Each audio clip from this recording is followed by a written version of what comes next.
తన తండ్రినైనను తల్లినైనను కొట్టువాడు నిశ్చయముగా మరణశిక్ష నొందును అనేసి దేవుని వాక్యం వ్రాయబడి ఉన్నది. ఆ తరువాత తన తండ్రినైనను తల్లినైనను శపించువాడు నిశ్చయముగా మరణశిక్ష నొందును అని కూడా వ్రాయబడి ఉన్నది.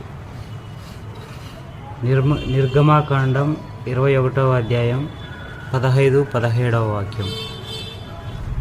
దేవుడు చాలా గొప్పవాడు.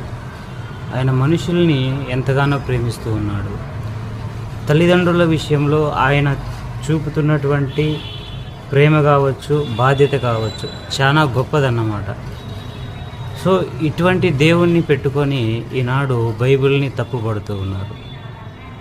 బైబిల్లో లేనిపోని వాక్యాలు చూపిస్తూ ఈనాడు బైబిల్ని తప్పుపడుతున్నారు. బైబిల్ని తప్పుగా పట్టే వాళ్ళందరికీ కూడా ఇటువంటి వాక్యాలు కనబడవా అనేసి నేను అడుగుతా ఉన్నా.